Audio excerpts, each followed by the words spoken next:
Me pide usted 2 palabras. Diré algunas ideas mías sobre la invención o invento.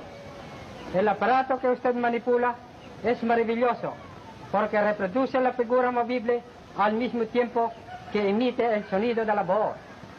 Cuando con el tiempo se perfeccione este invento, el mundo quedará sorprendido ante los cuadros vivientes y parlantes que ello exhibirá sobre el tiempo.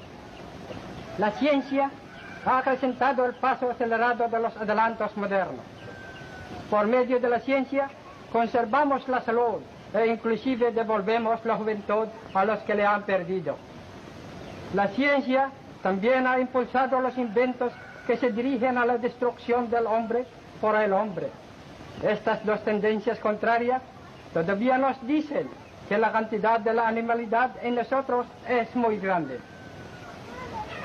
¿Cuándo podía la ciencia perfeccionar aparatos que reformen y regeneren a los hombres? ¿Cuándo podrá nuestra humanidad decir que va camino de la perfección moral, de la fraternidad de todos los hombres, de todos los pueblos, de todas las razas y de todos los credos? Whole issue of the world will depend upon your ability to save this continent from invasion. For I feel perfectly certain that as long as these republics are free, they will be able to make all the liberty-living peoples of the world maintain and preserve their own freedom. Administration.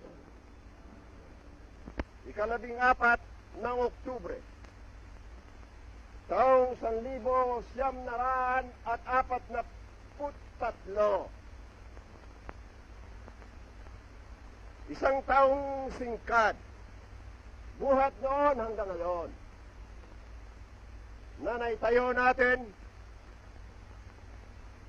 ang bagong Republika ng Pilipinas sa hirap na ito na dinadanas ng ating bayan. Nahanda ako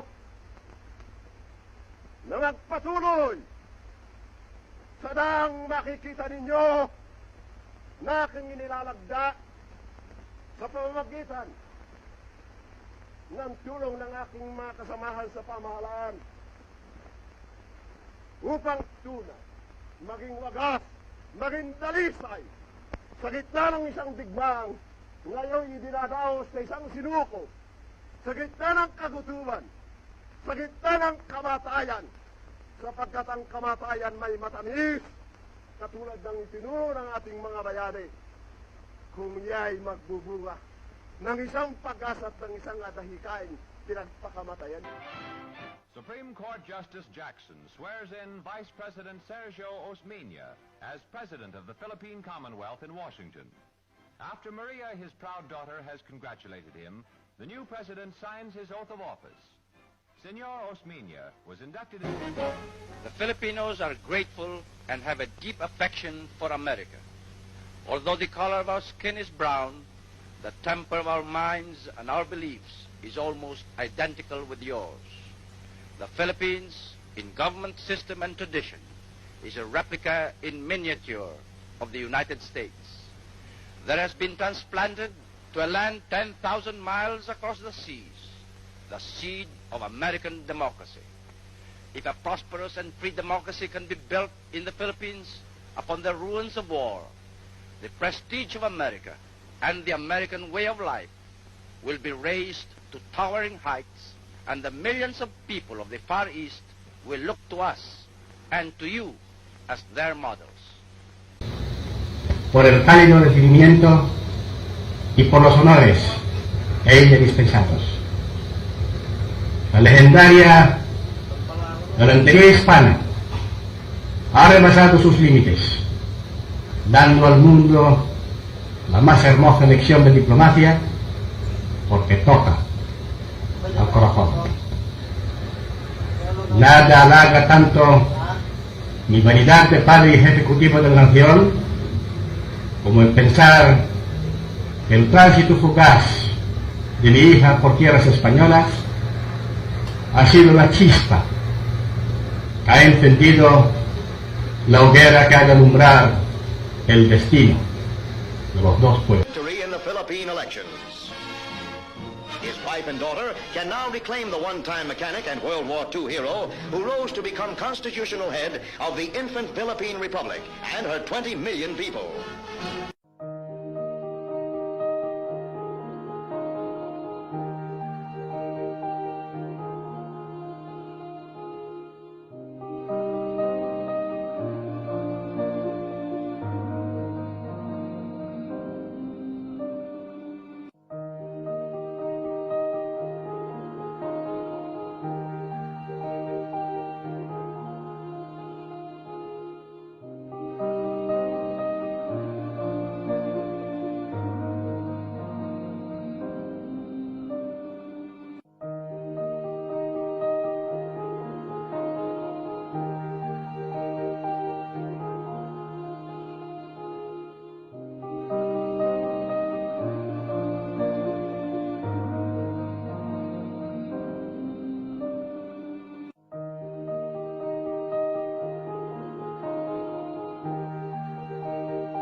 And so it is that as I promised all of you, my countrymen, on that fateful morning of September 23, 1972, when I announced the proclamation of martial law, which had been signed by me before, with your support, placing myself, my life, and my family's life and honor on the judgment of history, that when the time came when I must or we must end martial law,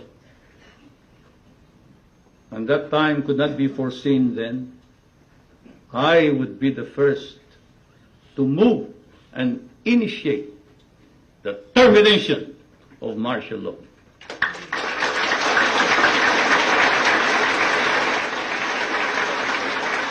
It is after deliberate, sober judgment and soul-searching that I come before you and say, it is now time to terminate martial law. You see, at that time, Mount St. Vincent did not have a course for political prisoners, so I did not get that instruction here. Anyway, as I said, it was my husband who taught me all about political prisoners, on democracy, and on human rights. And so this is where my learning went into full gear. My presidency was ruled by the following imperatives: respect for and the empowerment of the people, respect for the integrity of the Constitution, respect for the independence of the courts and the constitutional commissions, respect for the separation of powers, and building up professional military and police organizations.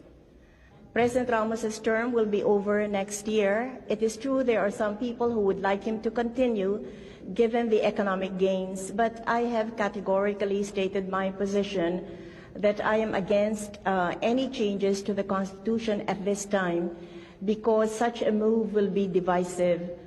And on the few times that President Ramos and I have talked with each other, he has told me that he will step down when his term is over next year. Filipinos and Americans stood for freedom in Bataan and Corregidor, in Korea and in Vietnam. Now we stand for peace as treaty allies, securing the stability of the Asia-Pacific region, and as members of the United Nations Organization, promoting global peace and development. And we have grown together. We have moved from the age of colonial empires through the carnage of World War and the trials of a cold peace to a more promising new era of global growth, prosperity, and social equity.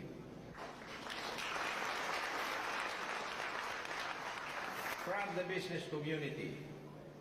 Market reform and productivity, social reform and democracy. These are the pillars of our new era, where human liberation and human development, as in the Philippines, are proven to work best when applied together in pursuit of the common good. Through it all, we, Filipinos and Americans, have remained bound to one another by the love of freedom, the adherence to democracy, and the respect for individual and community that distinguish every free people. Malubha ang lagay ng ating ekonomiya at namimiligro ang kabangyaman ng ating bansa. The problems we face are such magnitude as to require nothing less than heroic and concerted action.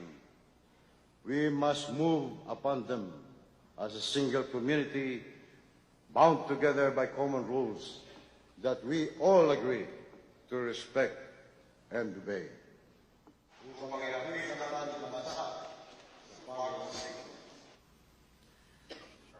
I order the Presidential Commission on Good Government to go forward on all ill-gotten wealth cases with all the evidence it has taken 12 long years to collect. No more delay.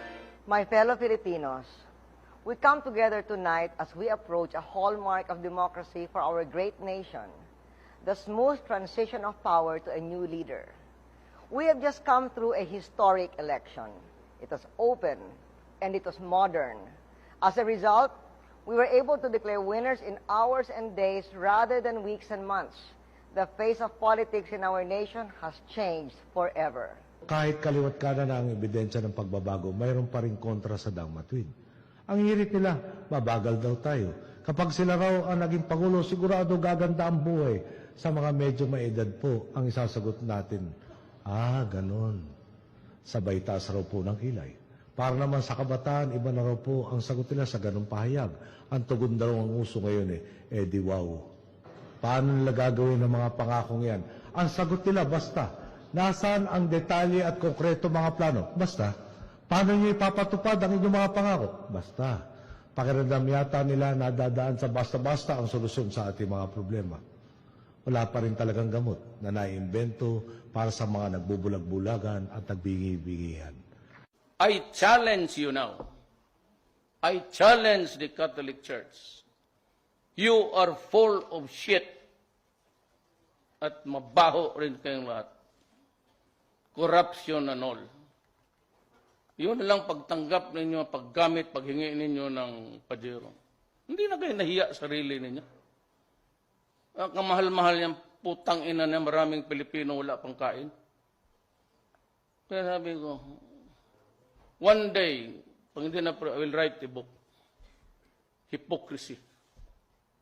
Lahat yan, politician, nagmamakalinis, manwari. Pero kayo ang starring dyan. I will start from the day nung